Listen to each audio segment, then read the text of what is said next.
first few episodes of Jujutsu Kaisen, Sukuna is simply a sarcastic, terrifying entity that's present on the sidelines of Yuji's mind. He passes snarky comments, insults Yuji's every move, and threatens to destroy him and his loved ones. However, after the detention center, Sukuna stops mocking Yuji and starts observing him. He realizes Yuji's body adapts unnaturally fast, but his mindset limits him. Sukuna decides that he can only use Yuji for his purposes if he's strong enough to withstand the challenges. So he begins teaching him lessons, sometimes in dreams, in near-death moments, and sometimes by direct communication. Every lesson has one rule: if Yuji survives, he evolves. If not, he was never worth teaching. The first lesson begins during the detention arc, after Megumi is separated and Yuji confronts the finger bearer alone. In canon, Sukuna takes control and effortlessly destroys the curse, but in this version, he delays killing it. After trapping Yuji inside the domain, Yuji is dragged into Sukuna's flooded shrine and forced to spar. Every time Yuji lands a punch, Sukuna remains unimpressed, expecting something more from him. He teaches Yuji how to store cursed energy at the point of impact, then release it all at once after a slight delay. This made his attacks seem weak at first, but then overwhelmed his opponents with a sudden burst of unpredictable pain, making him win easily. This became known as Echo Break, and Yuji utilizes it for the first time right after the lesson, against the finger bearer. He lands a few weak punches all over its torso, then backs away. The finger bearer underestimates Yuji and rushes toward him, falling right into his trap. Yuji activates Echo Break, releasing the stored cursed energy all around it, totally obliterating the creature. During the Shibuya incident, Yuji learns his next lesson, when he finds himself in a desperate struggle against Chozo. Yuji realizes he cannot win in a normal exchange against blood manipulation. After Chozo lands repeated piercing blood hits and Yuji's body starts failing, Sukuna appears internally. Sukuna reminds him of how insanely durable Yuji's body is, urging him to stop protecting it so much. He forces Yuji to dislocate his own shoulder before punching, so the arm extends farther. Yuji twists his hip beyond normal human limits, ripping apart his ligaments only so that his kicks can land harder. Sukuna calls this technique Crimson Engine, a fighting style that burns the body for temporary mechanical advantages. Once he stops feeling the need to protect his body, his movements become a lot sharper, and his hits land with much more impact. However, his fighting has also become a lot more inhuman, which proves that his evolution is costing Yuji his humanity. Chozo realizes that Yuji has adapted to his blood manipulation and retreats before he can be overpowered. The next lesson happens during the eventful Shibuya incident, specifically after Nanami's death and during Yuji's final confrontation with Mahito. Yuji enters the fight angry and reckless, trying to overwhelm Mahito physically, but Sukuna interrupts him. Sukuna tells him that this fight can never be won with brute force, and that he will need to learn the art of predicting his enemies and playing mind games with them. Sukuna teaches him a technique called Grave Touch, a strike which does little to no physical damage, but unleashes mental welfare on the enemy. Grave Touch makes the enemy doubt themselves, making them think twice before making their next move. This gives Yuji the perfect opportunity to strike, when the opponent is busy doing mental math trying to calculate the best possible move. When Mahito commits to an attack, he suddenly feels the certainty of his own defeat and instinctively aborts the motion. Yuji begins creating openings not by overpowering enemies, but by making them hesitate against futures they cannot stop imagining. The lesson happens during the Kyoto Goodwill event, especially during Yuji and Toto's fight against Hanami inside the Shattered Forest section. Yuji notices something frustrating, that every time he commits to an approach, Hanami seems prepared before the hit even arrives. Between exchanges, Sukuna drags Yuji into the innate domain and starts killing him repeatedly, punishing him every time he makes the wrong move. Every time Yuji chooses a direction, Sukuna cuts off that path instantly.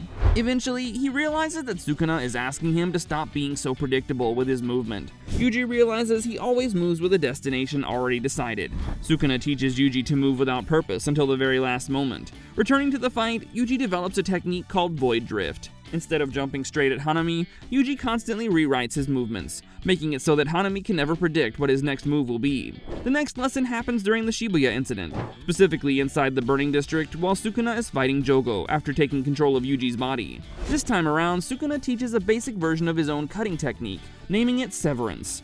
Taking Yuji into his mind palace, Sukuna asks him to punch a concrete block with just enough force that it doesn't break. After multiple failed attempts, Yuji notices tiny cracks appearing at the point of impact. This is the foundation of Severance. concentrating cursed energy at the point of impact to deliver a small but devastating blow. Sukuna explains that impact does not have to spread outward. It can be compressed into a narrow route and released laterally. Much later, when Yuji briefly regains control during the chaos, he tests out his new technique on some random bits of debris. At first, nothing happens. Then the object separates cleanly along the exact path his fist traveled. Yuji feels unbeatable, having one of Sukuna's key techniques in his arsenal. His curse techniques keep evolving, but how powerful can Yuji become before losing his real purpose in the process? During the culling games, inside Higuruma's courthouse domain, Yuji loses access to his cursed energy entirely. He feels like his arms have been literally severed, and he realizes in that moment that he's entirely dependent on his cursed energy to fight. Sukuna advises Yuji to learn how to completely negate a cursed user's energy, a skill which requires absolute discipline and control. Sukuna gives Yuji impossible instructions, such as walking toward him without being noticed. He forces Yuji to strike while canceling cursed energy at the exact instant of contact, creating attacks that leave no ripple and no detectable force behind. Eventually, Yuji figures out a technique called Still World. Against Higuruma, Yuji lands a normal-looking punch which has no shockwave, no flash. But Higuruma suddenly cannot summon his gavel for a fraction of a second because the hit temporarily erased his connection to cursed energy.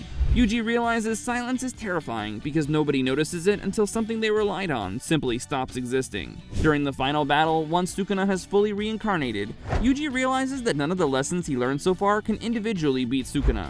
However, Sukuna's mistake was assuming that Yuji would simply learn the lessons he's taught but never go beyond them. Meanwhile, Yuji combines all the techniques he's learned so far into one amalgamation, a cursed energy called Human Shrine. It marks targets through physical contact, and every successful hit places an invisible mark onto the opponent's body for 10 seconds. Yuji can stack multiple marks on different body parts. At any moment, he may activate all stored marks simultaneously and rearrange their order. A punch thrown 3 moves ago can activate after the newest hit. A moment of fear can be triggered strategically at the perfect time to confuse the enemy. A strike meant for the shoulder can be redirected to the ribs way after contact has already been made. Sukuna initially dominates because he understands each component individually. But Yuji starts creating impossible combat sequences where actions stop obeying the laws of physics. Finally, Yuji opens his domain called Archive of the Living. The domain effect is that Yuji can freely recombine the last 30 seconds of physical interactions into new outcomes. When Sukuna cuts Yuji's arm, he reassigns the force to his leg and uses it as acceleration. When Yuji sees that Sukuna's guard is up, he activates a mark on his knee to knock him down, closing the distance to land an attack. The duel between Yuji and Sukuna has 2 possible outcomes. In the first version, Yuji realizes he cannot overpower Sukuna and stops trying. Instead, he uses every lesson once, in reverse order, the opposite of how Sukuna taught him. First comes silence. Yuji uses Still World to erase all cursed energy output from his approach. Then he goes on the offense, splitting Sukuna directly, redirecting an old severance stored earlier and cutting apart Sukuna's footing. Throughout this battle, Yuji is constantly channeling Void Drift to dodge Sukuna's attacks. Finally, he plays his final card, channeling Echo Break and unleashing the stored energy of every single strike that has landed on him this entire fight. In this manner, the student beats his master, and surpasses him in skill using his own lessons. In the other contrasting reality, Yuji finally admits something that he's been denying through every lesson. Sukuna is the only one who has made Yuji evolve, adapt to his enemies, and become a better fighter in every aspect. Other teachers like Gojo simply failed to understand him, and lessons with them kept going in endless circles. Sukuna watches Yuji's hesitation leave with a smile on his face. He knows he has succeeded. His corruption has perfectly spread through Yuji's brain. Sukuna offers him a place beside him, and Yuji accepts without hesitation. His domain changes to reveal Sukuna's throne, and a new throne rises right next to it. Together, they move through the battlefield like a teacher and student sharing one language. The sorcerer world is in deep trouble in this twisted, dark reality, because they now have 2 overpowered villains to deal with instead of just 1. I hope you enjoyed this deep dive into an alternate reality where Yuji is taught curse techniques by Sukuna. If you have any ideas about techniques Sukuna would have taught Yuji, mention them in the comments below. If you'd like to watch more videos with even crazier theories, make sure to click the link that's appearing on your screens.